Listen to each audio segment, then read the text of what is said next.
नमस्कार। कार्यक्रम जीवन शैली में आप सभी दर्शकों का बहुत बहुत स्वागत है। मैं हूं आपके साथ विश्वबंधु पांडे।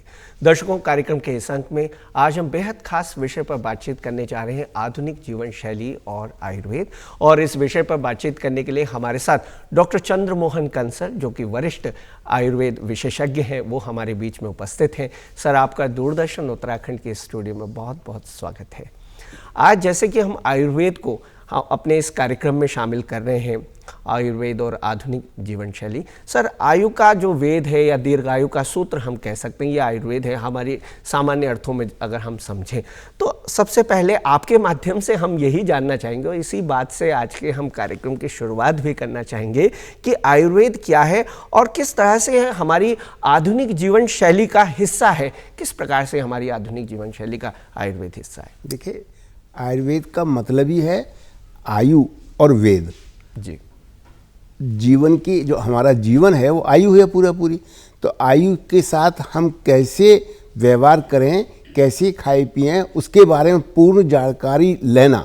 इसके अंदर खाना पीना भी आ गया, औषध भी आ गया, इसके अंदर बीमारियां भी आ गई, इसके बाद जीवन शैली जीने का तरीका भी आ गया। बिल्कुल। हमको क्या क्या काम करना है, क्या क्या नहीं करना है, कौन चीज़ फ़ायदा करेगी, कौन चीज़ नुकसान करेगी, इन सब की संपूर्ण जानकारी, मतलब पूरे जीवन के विषय में जानना आयुर्वेद है। बिल्कुल।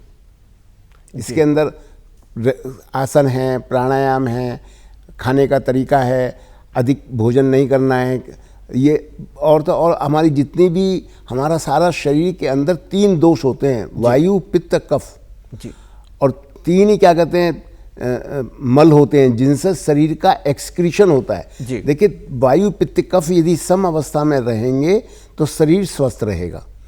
शरीर बहुत बड़ी मशीनरी है, बहुत बड़ा कंप्यूटराइज चीज़ है। इसके अंदर भी जो इसके वेस्ट प्रोडक्ट होते हैं उनका निकलना जरूरी होता है। वो निकलते हैं या तो मूत्र के द्वारा, बिल्कुल, या मल के द्वारा, या हमारे स्किन से जो पसीना निकलता है उसके द्वारा। जी। यदि आप देखा जाए, मूत्र आना बंद हो जाए तो व्यक्ति का जीवन संभव नहीं, मल निकलना बंद हो जाए तो जीवन संभव नहीं, पसीने का आना बंद हो जाए तो जीवन संभव नहीं। बिल्कुल। तो 3 दोष हो गए जो सामान्य अवस्था में रहने चाहिए।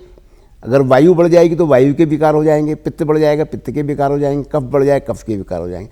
इनका समावेश सम अवस्था में रहे, ऐसे ही एक्सक्रीशन तीनों से होता रहे। हमारे यहाँ शरीर के धारण करने वाली 7 धातुएं बताई हैं, समझे, जो शरीर को धारण करती हैं। रस, रक्त, मांस, मेद, अस्थि, मज्जा, शुक्र जी धातुएं हैं, दोष हैं, मल है, और सारा शरीर हमारा पंचभूतात्मक है। बिल्कुल। आप देखेंगे पृथ्वी, जल, तेज, वायु, आकाश, कहीं पूजा होती है तो पंडित लोग इन 5 चीज़ों का नाम गिनाते हैं। बिल्कुल। तो अगर इन 5 में यदि एक भी चीज़ कम हो जाएगी तो जीवन ही नहीं होगा। बच्चे का गर्भ अवस्था में जो जीवन प्रारंभ होता है 5 महाभूत से ही होता है। जब 5 महाभूत उचित मात्रा में होते हैं तभी जीवन बनता है। जीवन के बाद दोष, धातु, मल फिर बाद में देखा जाता है। जी बिल्कुल। तो ये सारी चीज़ें, इन सबको जानना, और आधुनिक शैली का तो आयुर्वेद से बहुत बड़ा संबंध इसलिए भी है कि आधुनिक परिप्रेक्ष्य में, आधुनिक शैली में खाना पीना जो आधुनिक हो गया है उससे बहुत सारी बीमारियां उत्पन्न होती हैं। फिर तो बार बार चिकित्सक के पास जाइए, डॉक्टर के पास जाइए, पैसा कमाइए, उनको पैसा दीजिए। बिल्कुल। तो ये बहुत आवश्यक है कि आधुनिक जीवन शैली से हम होने वाली बहुत सी बीमारियां कौन कौन सी हो सकती हैं, उनसे हम कैसे बचाव कर सकते हैं। तो और आयुर्वेद के अंदर तो बहुत सारी चीज़ बताई हैं कि हमको प्रातःकालीन क्या खाना चाहिए, दिन में क्या खाना चाहिए, रात्रि में कब सोना चाहिए, फिर उसके बाद हमको हमारा अन्न कैसा होना चाहिए। ये नहीं है कि आज का अन्न बना के रख लिया विदेशों की तरह और हफ्ते भर तक फ्रिज में रखा रोटियां खा रहे हैं। बासी खाने को बिल्कुल मना किया है जी। अल्प मात्रा में भोजन करने को बोला है। यदि भोजन के 4 हिस्से कर ली जाएँ पेट के, तो 3 हिस्सा खाने के लिए बोला, 1 हिस्सा नहीं बोला जी। जल अगर पानी पीना हो तो थोड़ा थोड़ा बीच में पी सकते हैं, वरना खाना खाने के बाद तुरंत पानी पीने को मना किया है जी। खाने के 1 घंटे बाद पानी पीने को बोला है। सुबह टहलने के लिए बोला है, व्यायाम करने के लिए बोला है, उष्ण जल सेवन करने के लिए बोला है। अगर हम भोजन ठीक कर रहे हैं और हमारा पाचन ठीक हो रहा है, गैस नहीं बन रही है, मल ठीक निकल रहा है, तो अगर हमारा शरीर स्वस्थ है तो मन भी स्वस्थ रहेगा। बिल्कुल, और तभी कहा भी गया है कि ये दीर्घायु का सूत्र है, भारतीय संस्कृति का सूत्र है आयुर्वेद। सर, आयुर्वेद में उपचार चिकित्सा का आधार क्या है? इसमें चिकित्सा किस आधार पर की जाती है? देखिए, हमारे यहाँ एलोपैथिक की तरह, आधुनिक चिकित्सा शास्त्र की तरह नहीं है। हमारे यहाँ देखा गया है कि किन कारणों से बीमारी होती है, वो कारण बताए हैं, उनके कुछ बीमारी होने से पहले के लक्षण, जिसे कहते हैं प्रीमोनिटरी सिम्टम्स, पूर्व रूप। फिर बीमारी हो जाएगी तो कौन से लक्षण होते हैं, उनके लक्षण अलग बताए हैं। फिर उसमें बताइए हम चिकित्सा के लिए इसमें, इस बीमारी में क्या चीज़ फ़ायदा करेगी, क्या नहीं करेगी। उपचारात्मक चिकित्सा कहते हैं कि जैसे मानो जुकाम हो गया तो तुरंत कहते हैं उष्ण जल पी लीजिए जी, शीत जल नुकसान करता है। तो निदान हो गया, पूर्व रूप हो गया, रूप हो गया, उपचारात्मक चिकित्सा हो गई। और चिकित्सा के अंतर्गत बहुत सारी चीज़ें हैं, जैसे अगर भोजन की गड़बड़ी से अधिक खाने से हो रहा है तो कहते हैं भोजन मत करिए, लंघन करिए।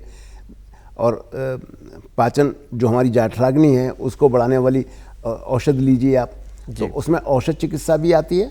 उसके बाद औषध चिकित्सा के साथ साथ जो है अगर कुछ बीमारियां औषध से ठीक नहीं होती, औषध भी कई तरह की है। एक तो तुम्हारी कास्ट औषधि होती हैं जिसमें क्वाथ है, चूर्ण है, दूसरी भस्म होती हैं जिसे रस औषधि कहते हैं। तो औषध चिकित्सा भी है, फिर योग भी है, आसन भी हैं, प्राणायाम भी हैं। और कुछ चिकित्सा ऐसी होती है जो औषध से ठीक नहीं होती, वो शल्य चिकित्सा होती है। कुछ बीमारियां और गंभीर बीमारियां होती हैं, उसमें अग्निकर्म भी करते हैं। हमारा अग्निकर्म का भी महत्व बताया है जी, क्षार कर्म का महत्व बताया है। और स्वस्थ रहने के लिए नासिका में तेल डालने के लिए बहुत अच्छा उपयोग बताया, जिसको नस्य कहते हैं जी।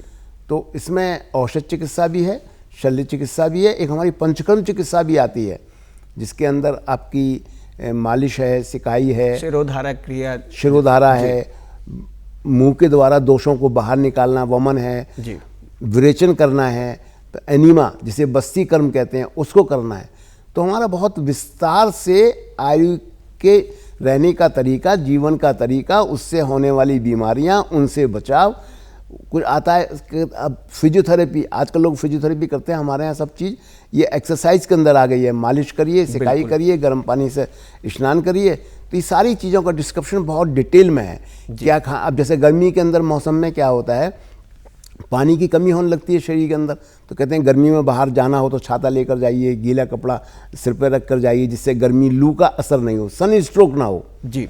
अब सन स्ट्रोक के बाद आप टेम्परेचर बहुत बढ़ जाता है, कई बार दिमाग का टेम्परेचर कंट्रोलिंग सेंटर खराब हो जाता है, डेथ तक हो जाती है। बिल्कुल। लूज मोशन हो जाते हैं तब भी आदमी की डेथ तक हो जाती है। ज़्यादा लूज मोशन हो जाएंगे तो किडनी खराब हो जाएंगी। तो इसके लिए बहुत आवश्यक है कि उसमें कि कैसे बाहर निकलना है, और लिक्विड ज़्यादा हमको लेना है डाइट के अंदर। बिल्कुल। और हमारे यहाँ तो बहुत सारे फल भी ऐसे हैं जिनमें लिक्विड बहुत होता है, खरबूज है, तरबूज है, खीरा है, ककड़ी है। एक बात जरूर ध्यान रखना चाहिए कि सीजन का ही फल खाना चाहिए। बिल्कुल। जैसे अब तरबूज है, हर सीजन में मिलता है, लेकिन उसका गर्मी में खाने का लाभ है, दिसंबर में खाने का लाभ नहीं है। जी। तो उन्होंने बताया कि सर्दी में क्या खाना है, बहुत गरिष्ठ भोजन क्या कहते हैं, हमको गर्मी में नहीं खाना है।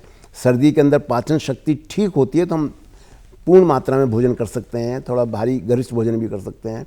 कुछ ड्राई फ्रूट्स का ही बताया है, दूसरे सीजनल फ्रूट्स का ही बताया है। हर चीज़, चाहे भोजन हो, चाहे सामग्री हो, चाहे सब्जियाँ हों, जी, ये सीजन की ही खानी चाहिए। बिल्कुल। डॉक्टर साहब, निश्चित रूप से उपचार चिकित्सा जो है वो आयुर्वेद की काफ़ी ज़्यादा व्यापक है, और ये आधुनिक जीवन शैली, जिस तरीके से हम जीवन शैली को जीते हैं, अगर हम अपनी इस जीवन में आयुर्वेद की तरफ ज़्यादा जाएं या इस पर ध्यान दें, इसके नियमों का पालन करें, तो निश्चित रूप से जो हमारी ये आयुर्वेद आधुनिक जीवन शैली है, ये आयुर्वेद से कहीं ना कहीं बहुत अच्छे ढंग से रह सकते हैं और हम स्वस्थ जीवन जी सकते हैं। जी बिल्कुल। इसके अंदर बहुत सारी बीमारियां ऐसी हैं जो हम आयुर्वेद के नियमों का पालन करें, आयुर्वेद की शैली का पालन करें। जैसे ब्लड प्रेशर है, शुगर को मधुमेह कहते हैं, किडनी की बीमारी है, और ये ऐसे रोग हैं जो आजकल आम हो चले हैं, हर व्यक्ति इन रोगों से ग्रसित है। डॉक्टर साहब, आयुर्वेद में आहार संबंधी क्या नियम दिए गए हैं? जैसे कि आपने आहार के बारे में अभी बात भी की, तो आहार संबंधी क्या नियम है इसमें? आहार के लिए बताया है कि भोजन हमारा कैसा होना चाहिए। बिल्कुल। थोड़ा ताज़ा भोजन होना चाहिए, अल्प मात्रा में भोजन होना चाहिए, और दिन में ये नहीं कि 2 बार खा लो, जी, 4-4 घंटे पर भोजन करना चाहिए। और जल की बात पीने की है कि पानी पीना हो तो थोड़ा पी सकते हैं, या खाना खाने के 1 घंटे बाद पानी पीना जाए। जी। कुछ विरोधी चीज़ें हैं वो नहीं लेनी चाहिए। जैसे तुम्हारे दूध ले लें तो साथ में खट्टी चीज़ नहीं लेनी चाहिए, नमक नहीं लेना चाहिए, बहुत सारी चीज़ें। तो उसमें जनरल आइटम ये है कि जनरल हमको लेना है, थोड़ा थोड़ा लेना है और अल्प मात्रा में लेना है। जी। गर्मी और सर्दी के मौसम में जो आहार विहार है उसे किस तरह का होना चाहिए? गर्मियों का मौसम है जिस तरीके से, या सर्दी की अगर हम बात करें, तो इसमें हमारा आहार व्यवहार किस तरह से होना चाहिए? हमें क्या चीज़ें इसमें शामिल करनी चाहिए, क्या चीज़ें वर्जना, हमें किन चीज़ों को वर्जित करना चाहिए? जी। जिससे गर्मी के मौसम में आजकल है जी। पानी की शरीर में कमी रहती है, तो जल प्रधान चीज़ लेनी चाहिए। बिल्कुल। फ्रूट्स के अंदर खीरा है, ककड़ी है, खरबूज है, तरबूज है, लस्सी है, छाछ है, छाछ को तक्र बोलते हैं, दही को बिलो देते हैं अच्छी तरह। उसके बाद क्या कहते हैं, खाना भी थोड़ा थोड़ा सुपाच्य गरम गरम खाना खाना चाहिए। और खाना खाने के बाद तुरंत भाग दौड़ नहीं करनी चाहिए, टहल सकते हैं थोड़ा सा। ऐसे ही सर्दी के मौसम में गरम गरम खाना खाना चाहिए और समय से खाना खाना चाहिए। गर्मी में थोड़ी सी अग्नि तीव्र होती है तो उसमें थोड़ा गरिष्ठ भोजन भी खा सकते हैं। लेकिन ये बात याद रखें हमेशा कि जंक फूड बिल्कुल नहीं खाना है, चाहे सर्दी हो, चाहे गर्मी हो, चाहे बरसात लेकिन हो। आज की जो जीवन शैली हो चली है, जो आधुनिकता है, उसमें तो जंक फूड लोग लेते हैं, बच्चे काफ़ी ज़्यादा पसंद करते हैं, लेते हैं। समय समय पर ऐसे कार्यक्रम भी किए जाते हैं जिनसे उन्हें जागरूक किया जाए और बताया जाए कि आप जंक फूड ना लें, सुपाच्य भोजन लीजिए, स्वस्थ आहार होगा तभी स्वस्थ व्यवहार भी होगा, और स्वस्थ आहार विहार के माध्यम से आप एक स्वस्थ जीवन शैली जी सकते हैं। देखिए, जी। बच्चे तो इसको चीज़ को समझेंगे नहीं, जिस चीज़ को मना करोगे उसी चीज़ को मांगेंगे। आप अगर स्कूल में जाकर देखें, छोटी क्लास के बच्चों में बच्चे मोटे ज़्यादा मिलते हैं क्योंकि वो जंक फूड खाते हैं। और दूसरी आपने एक चीज़ और देखी होगी, आधुनिक जीवन शैली का सबसे बड़ा दुष्प्रभाव आँखों पे पड़ता है। बिल्कुल। अगर आप स्कूल में जाकर देखोगे तो 10 बच्चों में से 3-4 बच्चों का चश्मा लगा हुआ मिलेगा, जबकि चश्मा लगाने की उम्र ही नहीं है। बहुत सिंस बर्थ कोई परेशानी है तो बात दूसरी है, आंखें किसी वजह से लेंस गड़बड़ है अंदर की बात दूसरी है, वरना तो चश्मे का मतलब ही नहीं उठता। तो अब क्या है कि आजकल ये आधुनिक शैली का ही परिणाम है कि दिन भर टीवी देखना, अब तो टीवी बंद हो गया, मोबाइल यूज करना। बिल्कुल। ये बहुत आंखों को भी नुकसान करता है, ब्रेन को भी नुकसान करता है। चश्मा लगाना पड़ता है, बच्चे घर में पड़े रहते हैं, जाते वाते हैं नहीं, घूमते फिरते हैं नहीं, उनका वजन भी बढ़ने लगता है। जी। तो वो बच्चे उस चीज़ समझते नहीं है। तो ये तो घर वालों की ही जिम्मेदारी बनती है, क्या खिलाना है, क्या नहीं खिलाना है, कैसे इन बच्चों को रखना है। बिल्कुल। और इस कार्यक्रम के माध्यम से और हमारे व्यूअर्स जो इस कार्यक्रम को देख रहे होंगे निश्चित रूप से जागरूक होंगे और जो आपने चीज़ें बताई हैं उसे ज़रूर अमल में लाएंगे। डॉक्टर साहब, आयुर्वेद में खान पान संबंधी जो विकारों में किस प्रकार से आयुर्वेद हमारी मदद करता है खान पान के मामले में? खान पान में जो विकार उत्पन्न हो जाते हैं, मैंने बताया जैसे कि अभी आपने जिक्र भी किया जंक फूड, जैसे मैंने मधुमेह का किया, इसके बाद मैंने हाई ब्लड प्रेशर का किया, किडनी की बीमारी का किया, लिवर की बीमारी का किया, उसके बाद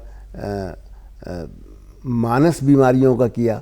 ये सब उचित आहार विहार नहीं होने का एक परिणाम होता है। बिल्कुल। तो इनको करने के लिए बहुत आवश्यक है कि हम संतुलित मात्रा में सही भोजन करें। जैसे मान लीजिए डायबिटीज़ या मोटापे के मरीज होते हैं तो उसमें हमको गरिष्ठ चीज़ें नहीं खानी है, बहुत ज़्यादा क्या कहते हैं मीठी चीज़ें नहीं खानी है जो ब्लड शुगर लेवल बढ़ा देते हैं। यदि किसी का हाई ब्लड प्रेशर है तो उसको नमक कम मात्रा में, नमक के अंदर थोड़ा सा खाना चाहिए, व्रत वाला नमक, सेंधा नमक, वाइट वाला नहीं, वो ज़्यादा क्या कहते हैं ब्लड प्रेशर को बढ़ाता है। और घूमना फिरना तो बहुत ही ज़रूरी होता है। यदि प्रातःकालीन घूमा जाएगा, थोड़ा एक्सरसाइज और योग किया जाएगा तो ये सारी बीमारी कंट्रोल रहती हैं। आपकी ब्लड प्रेशर भी कंट्रोल रहेगी, शुगर भी कंट्रोल रहेगी, और आपका पेट की जो गैस बनती है उसमें अगर थोड़ा आसन किया जाए, मंडूक आसन किया जाए, समझे, जो आगे हाथ रख कर और अंगूठा बंद करके जो आगे को झुक जाते हैं, मंडूक आसन किया जाए, कूर्म आसन किया जाए, आगे को झुकने वाले आसन जितने भी होते हैं वो पेट के लिए, गैस के लिए लाभकारी होते हैं। जी। पीछे के जो आसन होते हैं, बैकवर्ड बेंडिंग जिसको बोलते हैं, वो कमर दर्द के लिए होते हैं। जी। अगर जॉइंट्स की कोई परेशानी होती है तो उस जॉइंट्स पे स्पेशली उसका आसन या उसका क्या कहते हैं एक्सरसाइज की जाती है।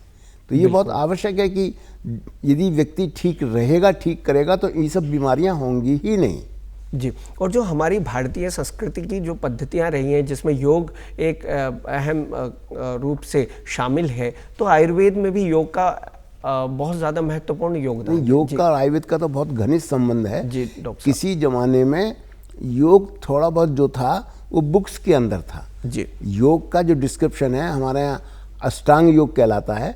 इसमें योग के 8 हिस्से बताए हैं, जिसमें प्राणायाम के हिस्से बताए हैं। तो ये चीज़ ऐसी है कि अब आजकल तो इसका इतना प्रचलन हो गया है बिल्कुल। कि योग करते रहिए और निरोग बने रहिए। बिल्कुल। आपने देखिए, अगर योग का महत्व नहीं होता तो इंटरनेशनल योगा डे नहीं मनाया जाता। ये इस बात का प्रमाण है कि इंटरनेशनल योगा को लोगों ने एक्सेप्ट किया। बिल्कुल 2014 के अंदर जी। और अभी हमारे प्रधानमंत्री ने 40 देशों के राष्ट्र अध्यक्षों के साथ 40 मिनट तक योगा किया। अगर योगा में कोई बात नहीं होती, कोई दम नहीं होता, कोई नहीं करता। और योगा डे मनाने का मतलब ये नहीं है कि घूमना फिरना है। योगा डे पर 21 जून को, वैसे तो सब जगह आप कहीं भी जाके देखिए, बड़े बड़े शहरों में जाके देखिए, पार्क में देखिए, लोग अब तो योगा मैट खूब बिकने लगी। लोगों ने मैट बिछाई और सब जगह क्या कहते हैं बैठना शुरू हो गए, अपना योग करने लगे।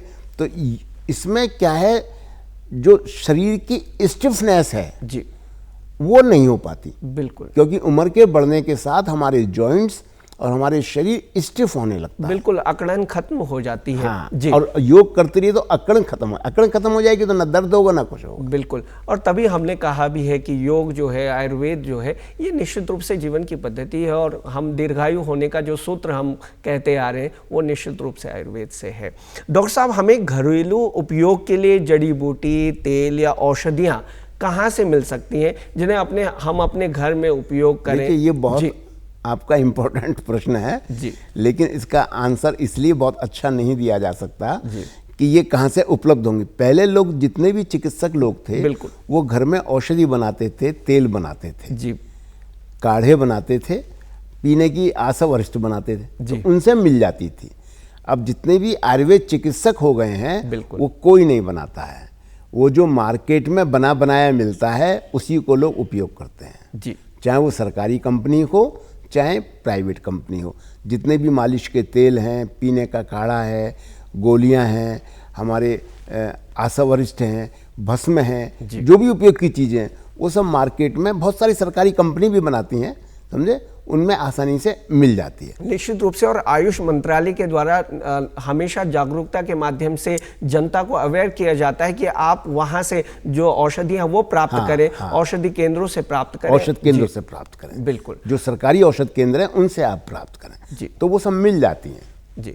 डॉक्टर साहब, अब हम बीमारियों की, कुछ खास बीमारियों की चर्चा करेंगे जो बीमारियां इस आधुनिक जीवन शैली से जुड़ी हुई हैं। आधुनिक जीवन शैली का ये है कि लोगों का आहार विहार तो एक तरह से डिसबैलेंस हो गया, इम्बैलेंस इसमें पैदा हो गया। दूसरे में क्या है कि लोग जो हैं वो स्क्रीन काफ़ी देखना शुरू हो गए, मोबाइल का प्रयोग ज़्यादा हो गया है और घंटों बैठे रहते हैं, और जिससे उन्हें बहुत सारी बीमारियों से वो ग्रसित हो जाते हैं। तो सबसे पहले हम हाई ब्लड प्रेशर, हाइपरटेंशन की बात करें तो इसे ख़त्म किस तरह से किया जा सकता है? हम काफ़ी केसेस देखते हैं जिससे लोग जो हैं वो बीपी की बीमारी से ज़्यादा परेशान रहते हैं, फिर उन्हें डायबिटीज़ हो जाती है और अन्य अन्य बीमारियों से वो निरंतर ग्रसित होते चले जाते हैं। देखिए, हाइपरटेंशन जी जब हो जाता है जी तो जल्दी से ठीक नहीं होता जी। उसके उचित आहार विहार करना पड़ता है। लवण का, नमक का सेवन कम करें, सुबह प्राणायाम करें, सुबह टहलें। प्राणायाम के अंदर अनुलोम विलोम, कपालभाति प्राणायाम बहुत लाभ करता है जी। और इसके साथ साथ जो है घी, तेल, नमक की चीज़ें खानी कम कर दें। और कुछ जो औषध हैं, जैसे इसमें हमारा इसमें सर्पगंधा है, गोखरू है, चंदन है, ये सब चीज़ें बहुत अच्छा काम करती हैं, मिल जाती है। सर्पगंधा चूर्ण मिल जाता है, सर्पगंधा बटी मिल जाती है, गोखरू का काढ़ा मिल जाता है, गोखरू गूगल मिल जाता है, समझे। तो ये इन सब चीज़ों का नियमित, उधर तो खाने का परहेज करें, उधर नियमित इन औषधियों को अपनी उचित मात्रा में खाएं तो ब्लड प्रेशर यदि कंट्रोल रहेगा तो उसके कोई साइड इफ़ेक्ट नहीं होंगे। वरना ब्लड प्रेशर का सबसे बड़ा साइड इफ़ेक्ट आँखों के अंदर तो हेमरेज आ जाता है, देखने में दिक्कत होने लगती है। ब्रेन में हेमरेज हो गया तो पैरालिसिस हो जाता है, पक्षाघात हो जाता है। यदि हार्ट में असर होने लगा तो हार्ट अटैक हो जाता है। बिल्कुल। तो ये जड़ है डेथ की तरफ ले जाने के लिए। बिल्कुल। तो ये बहुत ज़रूरी है, यदि एक बार ब्लड प्रेशर हो जाए तो ये नहीं है कि कभी दवा खाई कभी नहीं खाई, दवा भी खाइए, योग भी करिए, प्राणायाम भी करिए, और डाइट का परहेज बहुत जरूरी है। बिल्कुल, आहार का इसमें बड़ा महत्व बहुत बताया। महत्व है, और जी। शरीर का भारीपन नहीं होना जी। चाहिए, वेट ओवरवेट नहीं होना चाहिए। अल्कोहल बिल्कुल इसके अंदर निषेध है, मना है। जी, निश्चित रूप से। नॉन वेज का बिल्कुल मना है, जी, तली हुई चीज़ों का बिल्कुल मना है। रूखी रोटी, बिना चुपड़ी रोटी खाइए, सब्जी खाइए, हरी सब्जी खाइए, फ्रूट्स खाइए, फल खाइए। निश्चित रूप से। और जितना हम प्रकृति के नज़दीक रहेंगे, आर्टिफिशियल चीज़ों से दूर रहेंगे, उतना ही ठीक रहेगा। उतना अच्छा रहेगा, और हमारी जो जीवन शैली है, दिनचर्या, वो स्वस्थ बनी रहेगी। डॉक्टर साहब, बढ़ती उम्र में आपने देखा होगा, आपने अपने जीवन में, ये हम आपसे जानना चाहेंगे, आयुर्वेद को कितना महत्व दिया, जो आपकी जीवन शैली है, आपकी दिनचर्या है? देखिए, मैंने सन 74 में BAMS किया जी, और सन 78 में MD किया लखनऊ यूनिवर्सिटी से। तब लोग आयुर्वेद बहुत कम पढ़ते थे, जी, और शुरू से अब तक 40 साल का मुझे आयुर्वेद का एक्सपीरियंस है। जी, मैंने एलोपैथी की प्रैक्टिस नहीं करी, क्योंकि आयुर्वेदिक हॉस्पिटल में ही काम किया, सरकारी अस्पताल में किया, प्राइवेट में नहीं किया, सब सरकारी अस्पताल काम। तो उसका अनुभव ये है कि यदि दो तरह की चिकित्सा मैंने बताई। जी, एक तो चिकित्सा बताई बीमारी होने से पहले रोकने के लिए, दूसरी बताई बीमारी होने के बाद। यदि आप पहले ही औषध ध्यान में रखते हुए करें, ब्लड प्रेशर ना बढ़े, शुगर ना बढ़े, बढ़ने से पहले, और बढ़ने लगे तब ध्यान रहे, तो ये उसके असल बात क्या है कि अगर आप समय से चिकित्सा करेंगे तो एक तो बीमारी बढ़ेगी नहीं, जी, और दूसरा उस बीमारी के जो कॉम्प्लिकेशंस हैं वो नहीं होंगे। जी। डॉक्टर साहब, आयुर्वेद और आधुनिक चिकित्सा में क्या अंतर है? आज के समय में आधुनिक जीवन शैली है, तो निश्चित रूप से लोग आधुनिक चिकित्सा की ओर ज़्यादा रुझान है, तो इसमें अंतर क्या है आयुर्वेद और आधुनिक देखिए, चिकित्सा? आधुनिक होता क्या है, पहले हिंदुस्तान के अंदर आयुर्वेद चिकित्सा थी, जी, होम्योपैथिक थी, थोड़ी बहुत यूनानी चिकित्सा होती थी, आयुर्वेद मेन चिकित्सा थी, एलोपैथ चिकित्सा थी ही नहीं। ये तो बाहर से चिकित्सा आई और उसको यूज़ करना लोगों ने शुरू किया। दोनों में बेसिक डिफरेंस क्या है कि आयुर्वेद की औषध का जो एक्शन है, प्रभाव है, वो थोड़ा स्लो होता है और देर से होता है, जी, वो टाइम लगाता है। एलोपैथिक की जो चिकित्सा पद्धति है वो बहुत तीव्र गति से काम करती है, लेकिन उसके अंदर अब मिलावट बहुत होने लगी, कंपनियां बहुत गड़बड़ करने लगी। औषध की क्या है कि सब ब्रांडेड औषध आने लगी। वो तो अब अच्छा है कि प्रधानमंत्री जी ने तुम्हारे बहुत सारे जन कल्याण केंद्र खोल रखे हैं, समझे, तो उनमें औषधि जो है, औषध भी एलोपैथी की दो तरीके की मिलती है। एक जेनरिक मेडिसिन होती हैं जो उसमें ओरिजिनल सॉल्ट पड़ता है, उसी नाम से आती है। जैसे मान लीजिए जैसे क्लोरोमाइसिन कैप्सूल होता था, क्लोरोफेनिकॉल सॉल्ट होता था, जेंटामाइसिन होता है, जेंटामाइसिन सॉल्ट होता है। तो एक तो सॉल्ट नाम से आती हैं, वो बहुत सस्ती होती हैं, जो आपके इन्हीं प्रधानमंत्री वाले उस पर मिलती हैं, जगह जगह केंद्र बना रखे हैं। बहुत सारी गवर्नमेंट ने तो आदेश भी कर दिया है कि चिकित्सक जो ओरिजिनल दवाएं हैं उन्हीं के नाम से लिखेंगे, ब्रांडेड नहीं लिखेंगे। दूसरी ब्रांडेड की कीमत 10-10 गुनी ज़्यादा होती है, तो वो उसमें मिलावट भी होती है। तो एक तो एलोपैथिक चिकित्सा का सबसे बड़ा क्या है कि हर मेडिसिन, क्योंकि प्रिपेयर्ड मेडिसिन होती है, हमारे यहाँ तो मेडिसिन रॉ फॉर्म में दी जाती है, उसका साइड इफ़ेक्ट बहुत कम होता है। उनके यहाँ जितना इफेक्ट होता है उतना ही साइड इफेक्ट होता है।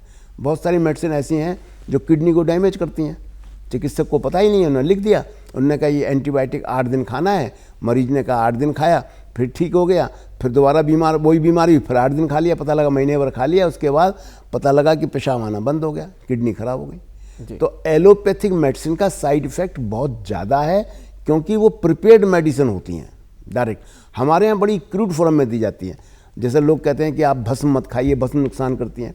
एलोपैथिक में जितनी भी तुम्हारा आयरन है, लेड है, इस तरह की चीज़ हैं, आर्सेनिक है, वो यूज नहीं होता। जी, बहुत पुराना है कि इस्नोफिलिया बीमारी होती थी, उसके अंदर एलोपैथिक वालों ने आर्सेनिक को यूज करना शुरू किया, बहुत बढ़िया काम करता निश्चित रूप से। और हम मानते हैं कि स्थिति और परिस्थिति के अनुसार जो है वो जो चिकित्सा पद्धति है उसका प्रयोग किया जाना ज़्यादा ज़रूरी है, जिसकी ज़रूरत ज़्यादा है उसे प्रयोग करें। डॉक्टर साहब, बढ़ती उम्र में जो जोड़ों का दर्द हो जाता है, लोगों के पैरों में दर्द हो जाता है, मांसपेशियों का दर्द हो जाता है, या मांसपेशियों में जो कॉन्ट्रैक्शन रिलैक्सेशन की जो कमी आ जाती है, उससे काफ़ी लोग परेशान होते हैं, जिनकी उम्र जो है वो 65 प्लस है या बढ़ती उम्र है, वयोवृद्ध लोग हैं, उनके लिए आप क्या कहना चाहेंगे? आयुर्वेद में क्या सुझाव देना चाहिए? देखिए, एक तो जितने भी हमारे जोड़ों की बीमारियां होती हैं, जी उम्र के बढ़ने के साथ साथ जोड़ भी थोड़ा सा कमजोर और घिसने लगते हैं। बिल्कुल। और डॉक्टर साहब, ये प्रश्न इसलिए भी महत्वपूर्ण है क्योंकि हम आधुनिक जीवन शैली की बात कर रहे हैं। आजकल ज़्यादातर लोग बैठे रहते हैं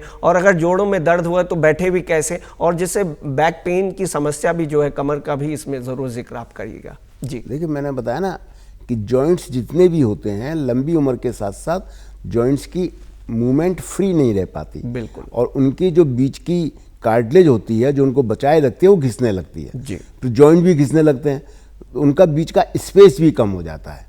तो ये तो है जॉइंट्स के साथ, चाहे कमर का हो चाहे घुटने का जॉइंट्स हो।